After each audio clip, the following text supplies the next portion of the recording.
আসসালামু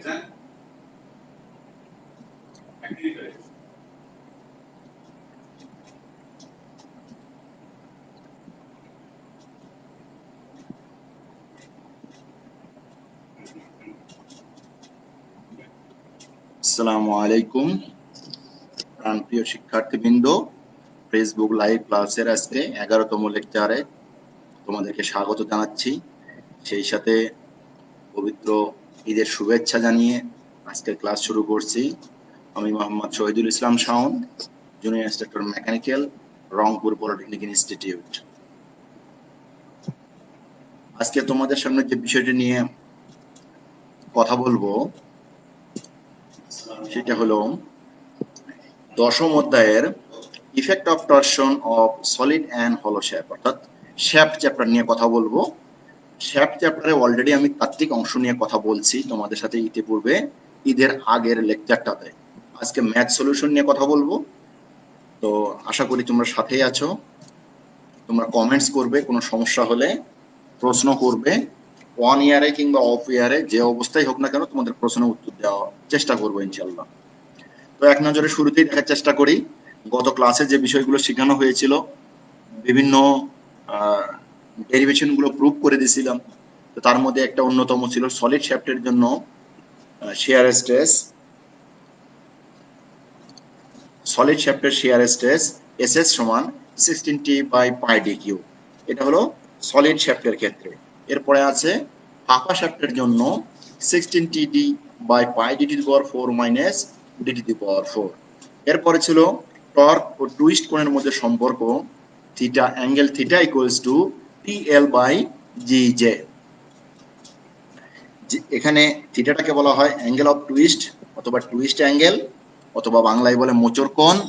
টিটাকে বলা হয় টর্ক, এলটা length of the shaft, G is the modulus of rigidity, and finally J is the polar moment of inertia. এখানে মনে রাখার বিষয় হলো, যখন থিটার মান তুমি বসাবে ম্যাথ সলিউশনের ক্ষেত্রে, যখন থিটার মান তুমি বসাবে তখন তোমাকে অবশ্যই সেটা রেডিয়ানে বসাতে হবে, আর যখন বের করবে তখন সেটা অবশ্যই ডিগ্রিতে বের করতে হবে। দেখো, পোলার মোমেন্ট অফ ইনারশিয়া যে সমান আমরা জানি π⁴/32। এটা হলো সলিড শ্যাফটের জন্য, আর ফাঁপা শ্যাফটের জন্য π⁴ - এখানে ক্যাপিটাল টিটাকে বলা হচ্ছে বাইরের ব্যাস, স্মল টিকে বলা হয়েছে ভিতরের ব্যাস। এই প্রুফগুলো তোমাদেরকে আগে পূর্বে আমি করাইছি, নিশ্চয়ই তোমাদের মনে আছে। আর ডিগ্রি এবং রেডিয়ানের মধ্যে একটা রিলেশন আছে। 180 ডিগ্রি অর্থাৎ 180 ডিগ্রিতে হয় পাই রেডিয়ান। তাহলে 1 ডিগ্রিতে কি হবে? 180 নিচে গিয়ে ভাগ হবে, তাহলে 1 ডিগ্রি সমান π/180 রেডিয়ান। তাহলে এইচপি অর্থাৎ এটা হর্স পাওয়ার, এটা একটা নতুন সূত্র এখানে এই চ্যাপ্টারে। এই সূত্রটা তোমাদের জন্য নতুন না, এটা মেকানিক্সে, হাইড্রোলিক্সে তোমরা এই সূত্রগুলো ভালো করে জানার কথা।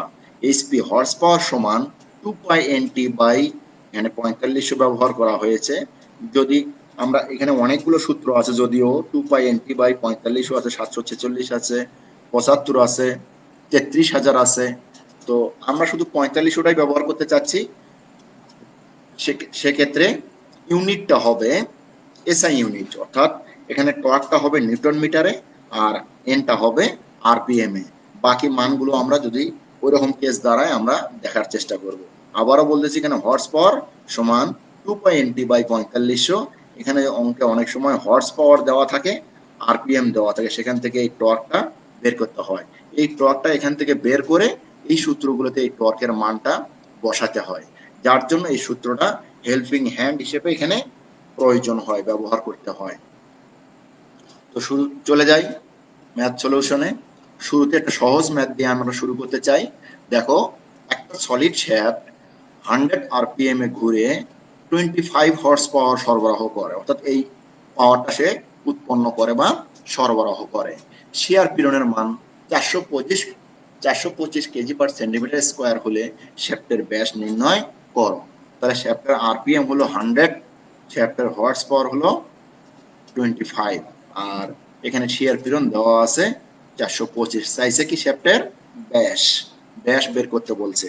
লক্ষ্য করো, এই আরপিএম এবং হর্স পাওয়ার এই দুইটা থেকে টর্ক বের করতে হবে তোমাকে, কারণ শ্যাফটের ফর্মুলার মধ্যে ব্যাস চাইছে, শ্যাফটের মান দেওয়া আছে, টর্কের মান তোমাকে এই দুইটা থেকে তোমাকে টর্কের মান বের করে নিতে হবে। তাহলে আমি ফর্মুলায় চলে যাই, এইচপি হর্স পাওয়ার সমান 2π/NT/4500। তোমাদের নিশ্চয়ই মনে আছে এখানে হর্স পাওয়ারটা হর্স পাওয়ারই হবে, এনটা আরপিএম এ হবে, আর টিটা নিউটন মিটারে হবে। সরি এখানে কেজি মিটারে হবে। সরি, প্রিভিয়াস এখানে তাহলে একটা মিস্টেক হয়ে গেছে, এখানে এই টিটা নিউটন মিটার না হয়ে এটা হবে কেজি মিটার। সরি, এটা হবে কেজি মিটার। তাহলে মানগুলো আমরা বসাই। এখানে হর্স পাওয়ার মান 25, তারপরে আরপিএম এর মান দেওয়া আছে 100, টির মান আমরা এখান থেকে বের করব, টির মানটা বের হবে কেজি মিটারে। আচ্ছা, কেজি মিটারকে কেজি সেন্টিমিটারে নিলে 100 দ্বারা গুণ করতে হয়, আমরা জানি। এই যে গুণ করলে হয় এত কেজি সেন্টিমিটার। এটা কেন বের করলাম? আমরা আসলে বের করব হলো শ্যাফটের ব্যাস। তাহলে এটা কি শ্যাফট? Solid shaft. সলিড শ্যাফটের ফর্মুলা হলো শেয়ার পীড়নের ফর্মুলা। সলিড শ্যাফটের শেয়ার পীড়নের ফর্মুলা হলো এসএস সমান 16t/π/d³। এখানে এসএস এর মান 425, এই এসএস এর মান 425, 16 টির মান এই যে দেখো কেজি সেন্টিমিটার। এটাকে কেজি সেন্টিমিটার কেন করা হলো? শেয়ার পীড়নের মান কিন্তু কেজি সেন্টিমিটারে রয়ে গেছে, কেজি পার সেন্টিমিটার স্কয়ারে। সকল মান এখন আমাকে এই কেজি সেন্টিমিটারে ট্রান্সফার করতে হবে, এই জন্য কেজি মিটারকে আমরা কিন্তু এখানে কেজি সেন্টিমিটার বানিয়েছি। তাহলে এসএস এর মান 425, টর্কের মান এখানে 17905/π/d³। সেখান থেকে ডি কিউবকে বাম পাশে রেখে বাকি সবগুলো ডান পাশে পার করা হলো। এবার ডি যদি রাখা হয়, কিউবটা ও পাশে ডান প্রান্তে গিয়ে 1/3 হয়ে যাবে। এখান থেকে যে মানটা বের হয় ডি ইকুয়ালস টু 5.99 সেন্টিমিটার, অর্থাৎ এটাকে 6 সেন্টিমিটারও তুমি ভাবতে পারো। তাহলে অ্যান্সার আমরা পেয়ে গেলাম, সলিড শ্যাফটের ব্যাস 5.99 সেন্টিমিটার। এবার আর একটা ম্যাথ সলিউশন দেখার চেষ্টা করি। সলিড শ্যাফট দেখলাম, এবার আমরা একটা ফাঁপা শ্যাফট দেখবো। একটা স্টিম ইঞ্জিনের ফাঁপা প্রপেলার শ্যাফটের বাইরের ব্যাস 30 সেন্টিমিটার। বাইরের ব্যাসকে ক্যাপিটাল ডি তে প্রকাশ করা হয়েছে 30 সেন্টিমিটার। ধাতুর সর্বোচ্চ শিয়ার পীড়ন 784 কেজি পার সেন্টিমিটার স্কয়ার। তাহলে সর্বোচ্চ শিয়ার পীড়ন এসএস সমান 784 কেজি পার সেন্টিমিটার স্কয়ার, এবং 2.09 ইন্টু 10⁶ কেজি সেন্টিমিটার টর্ক পরিবহন করলে, লক্ষ্য করো টর্ক সরাসরি দেওয়া আছে এত কেজি সেন্টিমিটার। লক্ষ্য করো শেয়ার স্ট্রেসের মান যে এককে, টর্কের মান কিন্তু একই এককে আছে, তাহলে আর এখানে কনভার্ট করার কোনো প্রয়োজন নেই। বলছে শ্যাফটের ভিতরের ব্যাস বের করো। বাইরের ব্যাস দেওয়া আছে আর ভিতরের ব্যাস চাইছে। বড় ডির মান দেওয়া আছে, ছোট ডির মান চাইছে। যেহেতু টর্কের মান এখানে সরাসরি দেওয়া আছে, সুতরাং এখানে হর্স পাওয়ারের ফর্মুলায় ফেলানোর কোনো প্রয়োজন নেই। তাহলে ফাঁপা শ্যাফটের ক্ষেত্রে আমরা জানি শিয়ার পীড়ন এসএস সমান 16t/π/d⁴ - d⁴। এসএস এর মানটা এখান থেকে পুট করি 16, টির মানটা এই যে এত কেজি সেন্টিমিটার এখানে বসাই, ডির মানটা 30 সেন্টিমিটার বসানো হলো, নিচে পাই বড় ডির মান দেওয়া আছে, ছোট ডির মান নেই, বের করতে হবে। এটাকে যদি আমি এই 30 এর উপর পাওয়ার টু দি পাওয়ার 4 - d⁴ টা যদি বাম প্রান্তে আনি, তাহলে এটা ডান প্রান্তে গিয়ে নিচে যাবে। এবার লক্ষ্য করো এই ডির মান আমি বের করবো, তাহলে ডিটাকে এক পক্ষে নিয়ে যায়, ডান পক্ষে নিয়ে যায়, তাহলে ডান পক্ষেরটা বাম পক্ষে আসলে মাইনাস হবে, আর বাম পক্ষেরটা ডান পাশে গেলে এটা প্লাস হবে। এবার এই 30 উপর টু দি পাওয়ার 4 মাইনাস, এটা ক্যালকুলেশন করলে মানটা দাঁড়ায় এরকম। এবার ডি টু দি পাওয়ার 4 টাকে সামনে নিয়ে আসি, আর এই রেজাল্টটাকে পিছনে নিয়ে আসি, অর্থাৎ বাম পক্ষ ডান পক্ষটা পক্ষান্তর করে নিলাম আমি একই সাথে। এবার ডি টু পাওয়ার 4 কে পাওয়ার 4 কে যদি অপর প্রান্তে ট্রান্সফার করি, তাহলে 1/4 আকারে বসবে। এর মানটা হলো 25.19 সেন্টিমিটার। তাহলে ভিতরের ব্যাস আমি পেয়ে গেলাম, একটা স্টিম ইঞ্জিনের ভিতরের ব্যাস পেয়ে গেলাম 25.19 সেন্টিমিটার।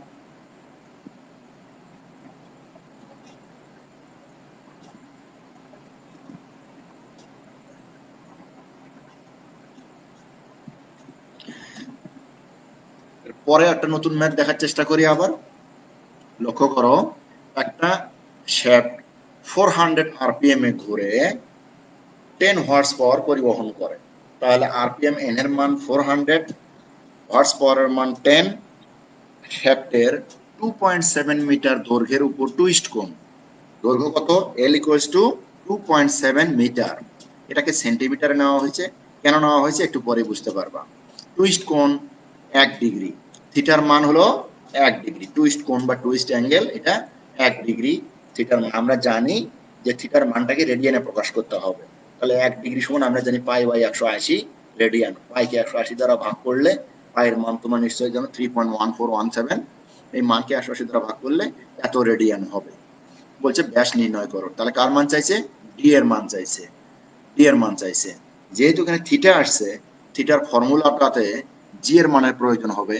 এই জন্য দেখো মডুলাস অফ রিজিডিটি জি সমান 8.4 × 10⁶ কেজি পার সেন্টিমিটার স্কোয়ার। লক্ষ্য করো জি এর মানটা কেজি পার সেন্টিমিটার স্কোয়ার, এই জন্য আমরা লেন্থটাকে কিন্তু সেন্টিমিটারে ট্রান্সফার করছি। আচ্ছা এবার আসি, আমরা ব্যাস বের করতে গেলে আমাকে টর্কের প্রয়োজন হবে। এই আরপিএম আর হর্স পাওয়ার থেকে আমি টর্ক বের করব। তাহলে হর্স পাওয়ার সমান 2 পাই এনটি বাই 4500।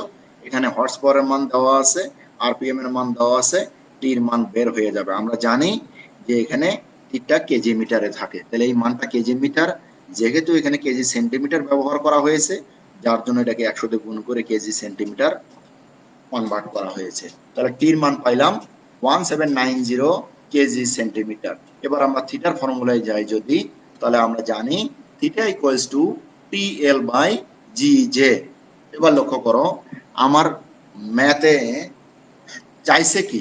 আমার ম্যাথে চাইছে হলো ব্যাস। ব্যাস কোথায় আছে? ব্যাস আছে জের মধ্যে। জের মধ্যে যে পোলার মোমেন্ট অফ ইনার্শিয়ার মধ্যে আছে ব্যাস।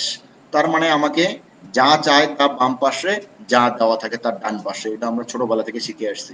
যার জন্য যে কে আমরা বাম প্রান্তে পক্ষান্তর করলাম, এটাকে ডান প্রান্তে সরায় নিয়ে আসলাম। এবার মান বসাও। যে সমান পাই ডি টু দি পাওয়ার 4/32। টির মানটা ওই পাশে আমরা বের করলাম এত কেজি সেন্টিমিটার। এল এর মান 270 সেন্টিমিটার। জির মানটা দেওয়া ছিল 8.4 × 10⁶। থিটার মানটা রেডিয়ানে বের করেছিলাম। এবার এই পাই আর 32কে যদি আমরা ডান প্রান্তে পক্ষান্তর করি, তাহলে 32টা উপরে যাবে, পাইটা নিচে যাবে। তাহলে ডি টু দি পাওয়ার 4 এর মান এইটা। এবার যদি ডি টু দি পাওয়ার 4 কে আমি ফ্রি করি, ডি করি, তাহলে পাওয়ার 4 1/4 আকারে ডান প্রান্তে গিয়ে পক্ষান্তর হবে। এর মানটা ক্যালকুলেশন করলে 2.40 সেন্টিমিটার। তাহলে আমি ব্যাস পেলাম, এই যে দেখো ওই শ্যাফটের ব্যাসটা পেলাম 2.40 সেন্টিমিটার। আশা করি তোমরা বুঝতে পারছো। এবার আর একটা ম্যাথ দেখার চেষ্টা করি। এই ম্যাথটা একটু একটু ক্রিটিক্যাল, কিন্তু তোমরা যদি মনোযোগ দিয়ে দেখো তাহলে আমার মনে হয় বুঝতে খুব বেশি কষ্ট হবে না। শুরুতেই বলছে 20 সেন্টিমিটার ব্যাসের একটা সলিড শ্যাফটের পরিবর্তে, ভালো করে দেখো 20 সেন্টিমিটার ব্যাসের একটা সলিড শ্যাফট, শুরুতে এই শ্যাফটটা হলো সলিড, এর পরিবর্তে আর একটা শ্যাফট, এমন একটা শ্যাফট ফাঁপা শ্যাফট ব্যবহার করতে হবে। ভালো করে দেখো 20 সেন্টিমিটার ব্যাসের একটা সলিড শ্যাফটের পরিবর্তে এমন একটি ফাঁপা শ্যাফট ব্যবহার করতে হবে যার কি শেপ ব্যবহার করতে হবে? ফাঁপা শেপ ব্যবহার করতে হবে, যার ভিতরের ও বাইরের ব্যাসের অনুপাত 1:2। দেখো ভিতরের ব্যাস হলো যদি হয় 1, তাহলে বাইরের ব্যাস হবে 2, অর্থাৎ ভিতরের ব্যাসের দ্বিগুণ হবে বাইরের ব্যাস। অনুপাত কখনো প্রকৃত সংখ্যা প্রকাশ করে না, অনুপাত শুধু আনুপাতিক হারটাই প্রকাশ করে। অর্থাৎ ভিতরের ব্যাস যা হবে বাইরের ব্যাস তার দ্বিগুণ হবে, 1:2। তাহলে ভিতরের ব্যাস প্রথমটা, বাইরের ব্যাস পরেরটা। তাহলে উভয় শ্যাফটের শিয়ার পীড়ন সমান। এই যে আমি কালার করে দিয়ে এখানে দেখাইছি যে শর্তটা বলছে উভয় শ্যাফটের শিয়ার পীড়ন সমান। উভয় শ্যাফট বলতে কোন কোন শ্যাফটকে এখানে বোঝানো হয়েছে? একটা হলো সলিড শ্যাফট আর একটা হলো ফাঁপা শ্যাফট। এই সলিড শ্যাফটের শিয়ার পীড়ন আর এই ফাঁপা শ্যাফটের শিয়ার পীড়ন বলছে সমান হলে ফাঁপা শ্যাফটের ভিতরের ও বাইরের ব্যাস নির্ণয় করো। দেখো সলিড শ্যাফটের কিন্তু ব্যাস দেয়া আছে 20 সেন্টিমিটার ব্যাসের একটা সলিড শ্যাফট, কিন্তু ফাঁপা শ্যাফটের ভিতরের এবং বাইরের ব্যাসের অনুপাত দেওয়া আছে মাত্র। এখানে প্রকৃত ভিতরের ব্যাস বা বাইরের ব্যাস দেওয়া নেই, শুধুমাত্র একটা অনুপাত দেওয়া আছে। তাহলে আমরা বের করি ফাঁপা শ্যাফটের ভিতরের এবং বাইরের ব্যাস। এর সাথে কি বলছে? এবং এ পরিবর্তনে ওজনের তারতম্য কত হবে, অর্থাৎ ওজনের কি পরিমাণ পরিবর্তন আসবে সেটা বের করতে বলছে। ওজনে কি পরিমাণ তারতম্য বলতে ভালো করে বুঝো। সলিড শ্যাফটের জায়গায় যদি আমি ফাঁপা শ্যাফট ব্যবহার করি, তাহলে সলিড শ্যাফটের ওজন এই একই একই প্রবলেম সলিউশন করতে গিয়ে, একই পরিমাণ পাওয়ার উৎপাদন করতে গিয়ে, একই পরিমাণ আরপিএম কে বজায় রাখতে গিয়ে, শেয়ার স্ট্রেস একই রাখতে গিয়ে, এই সলিড শ্যাফটের পরিবর্তে ফাঁপা শ্যাফট যদি ব্যবহার করা হয়, তাহলে সলিড শ্যাফটের ওজন কত প্রয়োজন হবে আর ফাঁপা শ্যাফটের ওজন কত প্রয়োজন হবে। এগুলো ডিজাইন, অঙ্কের অনেক সময় ইঞ্জিনিয়ারকে এগুলো ডিজাইন করতে হয় যে আমি আসলে সলিড শ্যাফট ব্যবহার করব নাকি ফাঁপা শ্যাফট ব্যবহার করব। আমরা মেকানিক্যাল ইঞ্জিনিয়ার হিসেবে জানি যে যান্ত্রিক সুবিধা যার বেশি সেটাকেই ব্যবহার করা উত্তম। ইঞ্জিন বা মেশিন পত্রের যত ওজন কম হয় সেটা ইঞ্জিন বা মেশিনের জন্য পাওয়ার কনজাম্পশন কমিয়ে দেয়। তাহলে সলিড শ্যাফট আর ফাঁপা শ্যাফটের মধ্যে কার ওজন কেমন হবে সেটা আমরা আজকে এই ম্যাথের মাধ্যমে দেখব। শুরুতেই দেখো দেওয়া আছে হলো 20 সেন্টিমিটার ব্যাসের সলিড শ্যাফট। তাহলে সলিড শ্যাফটের ব্যাস হলো 20 সেন্টিমিটার। ফাঁপা শ্যাফটের ভিতরের ব্যাসকে আমরা বলছি স্মল ডি, ফাঁপা শ্যাফটের বাইরের ব্যাসকে বলতেছি আমরা ক্যাপিটাল ডি। তাহলে বাইরের ব্যাস ক্যাপিটাল ডি, ভিতরের ব্যাস স্মল ডি। আর সলিড শ্যাফটের ব্যাসকে শুধু স্মল ডি দিয়ে প্রকাশ করতে পারো, ক্যাপিটাল ডি দিয়েও প্রকাশ করতে পারো, অ্যাজ ইউ উইশ, তোমার যেটা ভালো লাগে। এখানে এখানে ক্যাপিটাল ডি দিয়ে প্রকাশ করা উচিত ছিল, যেহেতু এখানে আমরা সলিড শ্যাফটের ব্যাসকে ক্যাপিটাল ডি দিয়ে প্রকাশ করেছি, সুতরাং এখানে এটা ক্যাপিটাল ডি দ্বারাই প্রকাশ করা উচিত ছিল।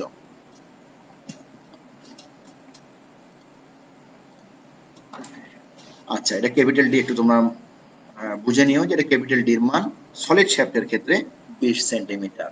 একটা শর্ত দিছে এখানে, লক্ষ্য করো যে ভিতরের ব্যাস ও বাইরের ব্যাসের অনুপাত 1:2। আমরা জানি অনুপাত মানেই হলো ভাগ, তাহলে ভিতরের ব্যাস ডি ভাগ বাইরের ব্যাস ডি। তাহলে ভিতরের ব্যাস অনুপাত বা ভাগ বাইরের ব্যাস। তাহলে ভিতরের ব্যাস 1, বাইরের ব্যাস 2। এই যে ভিতরের ব্যাস যদি ছোট ডি হয় তাহলে ছোট ডির মান 1, আর বাইরের ব্যাস যদি বড় ডি হয় তাহলে বড় ডির জায়গায় আসবে 2। অর্থাৎ এটা অনুপাত আকারে দিছি, আমি এখানে সরাসরি ভাগ আকারে দেখাইছি। এখানে যদি বজ্র গ্রহণ করা হয় তাহলে ক্যাপিটাল ডির মান হবে 2d, অর্থাৎ ভিতরের ব্যাসের দ্বিগুণ হবে বাইরের ব্যাস। তাহলে এই ডি অথবা এই ডি, বড় ডি কিংবা ছোট ডি, যে কোনো একটা ডির মান পেয়ে গেলেই অপর ডির মান পাওয়া যাবে। ছোট ব্যাস পাওয়া গেলেও বড় ব্যাস বের করা যাবে, বড় ব্যাস পাওয়া গেলেও এই শর্ত দ্বারা ছোট ব্যাস বের করা যাবে। তো আমরা আসি ম্যাথ সলিউশনে। শর্ত ছিল কি, উভয় শ্যাফটের শেয়ার পীড়ন সমান হলে, তাহলে সলিড শ্যাফটের শেয়ার পীড়ন ইকুয়ালস টু ফাঁপা শ্যাফটের শেয়ার পীড়ন। শর্তেই বলে দেওয়া আছে এটা যে উভয় শ্যাফটের শেয়ার পীড়নের মান সমান, তাহলে সলিড শ্যাফটের শেয়ার পীড়ন ফাঁপা শ্যাফটের শেয়ার পীড়নের মান সমান। এবার সলিড শ্যাফটের শেয়ার পীড়নের ফর্মুলা হলো 16t/πd3, আর ফাঁপা শ্যাফটের শেয়ার পীড়নের ফর্মুলা 16t/πd⁴ স্মল d⁴। এবার আমরা মান বসাতে থাকি, যার যার মান জানা আছে বসাই। লক্ষ্য করো এই ক্যাপিটাল ডি, অর্থাৎ এটা ক্যাপিটাল আর স্মল যাই দাও না কেন, সলিড শ্যাফটের ব্যাস এটা, সলিড শ্যাফটের ব্যাসের মান 20টা এখানে বসাইলে তার উপর কিউব 16t ইন্টু ডির মান, ক্যাপিটাল ডির মান দেখো ফাঁপা শ্যাফটের ক্ষেত্রে ক্যাপিটাল ডির মান 2d, তাহলে সেই ক্যাপিটাল ডির মান আমরা 2d এখানে ব্যবহার করছি, এর নিচের ডির জায়গাও 2d তার পাওয়ার 4। এবার আসো এই যে দেখো 16t উভয় পক্ষ থেকে কেটে যায়, এখানে পাই, এই ডান প্রান্তের পাই বাম প্রান্তের পাই কেটে যায়, তাহলে উপরে থাকে 1, নিচে পাই চলে গেলে থাকে 20 উপর কিউব, এখানে 16t চলে গেলে উপরে থাকে 2d, এখানে পাই চলে গেলে 2d এর পাওয়ার 4 minus d to the power 4। এই তো আমরা কাটাকাটি করে এই পর্যায়ে আসলাম। এখানে লক্ষ্য করো d টু দি পাওয়ার 4 যদি আমি এখান থেকে কমন নেই তাহলে 2 টু দি পাওয়ার 4 থাকে, আর এখানে d to the power 4 common নেওয়ার কারণে এখানে একটা 1 থাকে। এবার এই d আর d টু দি পাওয়ার 4 কাটাকাটি করলে d কিউব থাকে, এই সেই d কিউব, তাহলে উপরে কি থাকলো 2 থাকলো। 2 টু দি পাওয়ার 4 কে আমরা কত বলি, এটাকে বলি আমরা 16। 2 টু দি পাওয়ার 4 মানে কি 16, 16 থেকে একবার দিলে কত থাকে 15। এই যে দেখো 1/20 উপর cube 2 divide by d cube, এই যে 16 বিয়োগ 1। আচ্ছা, এবার এই d কিউবকে যদি আমি বাম প্রান্তে নিয়ে আসি আর সবগুলো যদি ডান প্রান্তে পার করে দেই, তাহলে 20 এর উপর কিউব ডান প্রান্তে গিয়ে উপরে যাবে, 1 নিচে আসবে, আসলে 16 থেকে একবার দিলে 15, 15ই রয়ে যাবে, 1 এসে গুণ হলে ওই 15ই থাকবে, আর d কিউব ওখানে যাবে। এর ফলাফল যা হবে, এটাকে কিউবকে যদি আমি পক্ষান্তর করি তাহলে 1/3 বা ঘনমূল হবে, ঘনমূল হলে তার মান হলো 10.22 সেন্টিমিটার। অর্থাৎ এই ফাঁপা শ্যাফট, যে ফাঁপা শ্যাফটটা আমরা সলিড শ্যাফটের পরিবর্তে ব্যবহার করতেছি, ওই ফাঁপা শ্যাফটের ভিতরের ব্যাস 10.22 সেন্টিমিটার। তাহলে বাইরের ব্যাস কত হবে? ডি, ক্যাপিটাল ডি সমান 2 ইন্টু স্মল ডি। তাহলে স্মল ডির মান যেহেতু পেয়ে গেছি, মান বসালে 20.44 সেন্টিমিটার। তাহলে আমি বলতে পারি সলিড শ্যাফটের পরিবর্তে যদি ফাঁপা শ্যাফট ব্যবহার করা হয়, সেই ফাঁপা শ্যাফটের ডিজাইন হবে, ভিতরের ব্যাস হবে এত, বাইরের ব্যাস হবে এত। আশা করি তোমরা বুঝতে পারছো। এবার দেখো, ওই যে বলছিল যে ওজনের তারতম্য, তোমাদের নিশ্চয়ই মনে আছে যে এই যে বলছে যে এই পরিবর্তনে ওজনের তারতম্য কত হবে।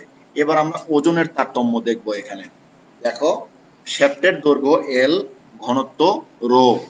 তোমরা একটা জিনিস খুব ভালো করে মনে রাখবা, একটা সলিড শ্যাফটের পরিবর্তে যখন ফাঁপা শ্যাফট ব্যবহার করা হয়েছে, সেই ফাঁপা শ্যাফটটা কিন্তু দৈর্ঘ্য পরিবর্তন হয় নাই, জাস্ট ব্যাসের পরিবর্তন হয়েছে। সলিড শ্যাফটের ব্যাস যা ছিল, ফাঁপা শ্যাফটের ব্যাস তার চেয়ে বেড়ে গেছে, এটাই স্বাভাবিক। আর দৈর্ঘ্য অপরিবর্তিত রয়ে গেছে। আর একটা কথা হলো, সলিড শ্যাফটকে দিয়ে যদি তুমি ফাঁপা শ্যাফট বানাও, বা সলিড শ্যাফটের পরিবর্তে যদি ফাঁপা শ্যাফট ব্যবহার করো, সেই শ্যাফট, উভয় শ্যাফট কিন্তু একই পদার্থের তৈরি হতে হবে। আদারওয়াইজ একটা অ্যালুমিনিয়াম শ্যাফট দিয়ে কিন্তু একটা এমএস রডের সাথে তুলনা করা যাবে না। এমএস রডের সলিড শ্যাফট এমএস রডেরই ফাঁপা শ্যাফট, অথবা অ্যালুমিনিয়ামেরই সলিড শ্যাফট, অথবা অ্যালুমিনিয়ামেরই ফাঁপা শ্যাফট ব্যবহার করতে হবে। অর্থাৎ পদার্থ একই থাকবে, শুধুমাত্র ডিজাইনটা চেঞ্জ হয়ে যাবে, সলিড শ্যাফটের জায়গায় ফাঁপা শ্যাফট। দৈর্ঘ্য এবং এই ঘনত্ব একই থাকবে। মনে রাখবে এই কথাটা, যে যখনই বলতেছে একটা সলিড শ্যাফটের পরিবর্তে ফাঁপা শ্যাফট ব্যবহার করা হচ্ছে, মনে রাখবা সেখানে শুধু ব্যাসের পরিবর্তন হবে, আর কোনো পরিবর্তন হবে না। অর্থাৎ ওই শ্যাফটের, ফাঁপা শ্যাফট কিংবা সলিড শ্যাফটের দৈর্ঘ্য একই থাকবে এবং ঘনত্ব একই থাকবে। ঘনত্ব একই থাকবে কারণ হলো একই পদার্থের তৈরি হওয়ার কারণে। তো একই পদার্থের তৈরি হলে ঘনত্ব একই থাকে, এটা আমরা জানি যে একই পদার্থের তৈরি ঘনত্ব একই হয়। তাহলে এখানে একটা অনুপাত করার চেষ্টা করছি, তারতম্য বলতে এখানে অনুপাত আকারে দেখানোর চেষ্টা করছি। সলিড শ্যাফটের ওজন ভাগ ফাঁপা শ্যাফটের ওজন। এখানে শ্যাফটের ওজন বলতে আসলে শ্যাফটের ভরকে বোঝানো হয়েছে, সলিড শ্যাফটের ভর আর ফাঁপা শ্যাফটের ভর। আচ্ছা, আমরা ফিজিক্স থেকে জানি ভর এম সমান আয়তন ইন্টু ঘনত্ব, রো ইন্টু ভি অথবা ভি ইন্টু রো। তাহলে আমরা এটা একেবারে ফিজিক্সের শুরুতেই জানি যে ভর এম সমান ভি রো, অর্থাৎ আয়তন ইন্টু ঘনত্ব। এই ভর বলতে এখানে ওজনকে বোঝানো হয়েছে, এই অথবা ওজন বলতে এখানে ভরকে বোঝানো হয়েছে। তাহলে সলিড শ্যাফটের আয়তন ইন্টু সলিড শ্যাফটের ঘনত্ব। সলিড শ্যাফটের তাহলে আয়তন আর ঘনত্ব গুণ করলে সলিড শ্যাফটের ওজন বা ভর পাওয়া যাবে। অনুরূপভাবে ফাঁপা শ্যাফটের ওজন ইন্টু ওজন ইকুয়ালস টু বা ভর ইকুয়ালস টু ফাঁপা শ্যাফটের আয়তন ইন্টু ঘনত্ব। অর্থাৎ ফাঁপা শ্যাফটের ভর সমান হলো ফাঁপা শ্যাফটের আয়তন ইন্টু ঘনত্ব। সলিড শ্যাফটের ভর সমান সলিড শ্যাফটের আয়তন ইন্টু সলিড শ্যাফটের ঘনত্ব। আয়তনকে ভি দিয়ে প্রকাশ করি, ঘনত্বকে আমরা রো দিয়ে প্রকাশ করি। এবার সলিড শ্যাফটের আয়তনের ফর্মুলা কি হবে? সলিড শ্যাফট যেহেতু পাই ডি স্কয়ার বাই 4, এটা হলো এরিয়া ইন্টু লেন্থ। আমরা জানি সিলিন্ডারের বা সিলিন্ড্রিক্যাল অবজেক্টের আয়তন বের করতে হলে তার এরিয়া ইন্টু লেন্থ দ্বারা গুণ করতে হয়। Cross section area pi d square by 4 into L, সিলিন্ডারের আয়তন তোমরা এটা জানো, অথবা pi r square h, pi r square L, এগুলো ফর্মুলা তোমরা পড়ে আসছো, এগুলো একই ফর্মুলা, ইন্টু রো। ফাঁপা শ্যাফটের ক্ষেত্রে কি হবে? শুধুমাত্র এই এরিয়াটা, ক্রস সেকশন এরিয়াটার ক্ষেত্রে pi by 4 d square minus d square, স্কয়ারটা নিচে নেমে আসছে, সরি, এখানে d square minus d square, বাইরের ব্যাস মাইনাস ভিতরের ব্যাস, তার উপরে স্কয়ার, ইন্টু, আর এল তো একই থাকবে যেহেতু লেন্থ একই, এই যে এল পর্যন্ত এটা হলো ফাঁপা শ্যাফটের আয়তন ইন্টু ঘনত্ব রো। এবার লক্ষ্য করো, এর লাল কালে যে চিহ্নিত করছে আমি যেগুলো, এগুলোকে লক্ষ্য করো, যেহেতু এখানে ইন্টু অবস্থায় আছে, নিচেও ইন্টু অবস্থায় আছে, শুধুমাত্র সেকেন্ড ব্র্যাকেটের মাঝের অংশ ব্যতীত সবকিছু ইন্টু অবস্থায় আছে। তাহলে পাই বাই 4 কেটে যায়, এল এল একই যেহেতু কেটে যায়, রো রো কেটে যায়, তাহলে উপরে কি থাকে? D square. এই ডিটা কোন ডি? এটা সলিড শ্যাফটের ডি। সলিড শ্যাফটের ব্যাস কত ছিল? 20 সেন্টিমিটার। তোমাদের নিশ্চয়ই মনে আছে যে সলিড শ্যাফটের ব্যাস ছিল 20 সেন্টিমিটার, আর ফাঁপা শ্যাফটের ব্যাস বের করছিলাম আমরা, বাইরের ব্যাস হলো 20.44 আর ভিতরের ব্যাস ছিল 10.22। 10.22 তোমাদের নিশ্চয়ই মনে আছে। এই যে দেখো ভিতরের ব্যাস ফাঁপা শ্যাফটের আমরা বের করছি 10.22, বাইরেরটা বের করছি 20.44। আর সলিড শ্যাফটের ব্যাস ছিল এই যে 20 সেন্টিমিটার। এই যে 20 সেন্টিমিটার তোমাদের নিশ্চয়ই মনে থাকার কথা। আচ্ছা, তাহলে আমরা এখানে এই ব্যাসের মান বসাই। এখানে দেখো তাহলে ভিতরের সলিড শ্যাফটের ব্যাস 20, বাইরের শ্যাফটের ব্যাসগুলো মান বসাইলাম। এগুলোকে মান বের করে নিয়ে বিয়োগ করে যোগ বিয়োগ করে ক্যালকুলেশন করে যদি এটাকে আমরা অনুপাত আকারে লিখতে চাই তাহলে আমরা জানি অনুপাত লেখার নিয়ম হলো লবটা আগে হরটা পরে। তাহলে 400 ইস টু 313.34 এত। এখন এই 400 কে যদি আমি স্ট্যান্ডার্ড ধরি তাহলে 400 দ্বারা পুরোটাকে ভাগ করি। তাহলে 400 কে 400 ভাগ করলে 1, 313.34 কে 400 দ্বারা ভাগ করলে 0.75। তার মানে ওজনের তারতম্য কতটুকু হলো? সলিড শ্যাফটের ওজন যা লাগছে ফাঁপা শ্যাফটের ক্ষেত্রে ওজন তার চেয়ে কম লাগতেছে। এটা ডিজাইনে স্পষ্ট প্রমাণ করতেছে যে সলিড শ্যাফটের ওজনের চাইতে ফাঁপা শ্যাফটের ওজন কম লাগবে। এটাই ছিল তোমাদের এই প্রশ্নে যেটা উল্লেখ ছিল যে তারতম্য, ওজনের যে তারতম্য, এই যে পরিবর্তনে ওজনের তারতম্য কত হবে। অর্থাৎ সলিড শ্যাফটের জায়গায় যদি আমি ফাঁপা শ্যাফট ব্যবহার করি তাহলে আমার ওজন কম লাগবে, অথবা কম ওজনের শ্যাফট দ্বারা ওই কাজ করা সম্ভব হবে। তোমরা নিশ্চয়ই বুঝতে পারছো আশা করি। আজকের ক্লাসে সম্পূর্ণ করা সম্ভব হলো না। আগামী ক্লাসে আবারও এই ম্যাথমেটিক্স, এই শ্যাফটের ম্যাথ নিয়েই আবারও কথা বলবো। আগামী ক্লাসে শেষ করে দেবো ইনশাল্লাহ। তো এই পর্যায়ে প্রশ্ন উত্তরে আমি লক্ষ্য করছি তেমন কোনো প্রশ্ন আমি দেখতে পাচ্ছি না। তো তোমরা পরবর্তীতেও প্রশ্ন করলে অবশ্যই উত্তর দেবো ইনশাল্লাহ। তো আগামী ক্লাসে তোমাদের এই টর্শন অফ শ্যাফট, এই দশম অধ্যায়ের বাকি ম্যাথগুলো নিয়ে কথা বলবো এবং সেই ম্যাথগুলো খুব ক্রিটিক্যাল ম্যাথ হবে, সেগুলো সলিউশন করব। তো বাড়ির কাজ দিয়ে রাখি কিছু, যে এই যে যে এখানে 4টা ম্যাথ তোমাদের করানো হলো, এই 4টা ম্যাথগুলোর অনুরূপ নিয়মে যে ম্যাথগুলো তোমাদের টেক্সট বইয়ে আছে সেই ম্যাথগুলো তোমরা সলিউশন করবে আর সূত্রগুলো আবারও প্র্যাকটিস করবে। যার সূত্র ক্লিয়ার আছে আর ইউনিট কনভার্সন ক্লিয়ার আছে তার জন্য এই ম্যাথগুলো সহজ হবে। তো এই ভিডিওটা পুনরায় দেখতে জাতীয় দক্ষতা বাতায়ন অথবা skills.gov.bd পেজ ভিজিট করবে। তো আগামী ক্লাস পর্যন্ত সুস্থ থেকো, ভালো থেকো। আল্লাহ হাফেজ। আসসালামু আলাইকুম ওয়া রাহমাতুল্লাহ।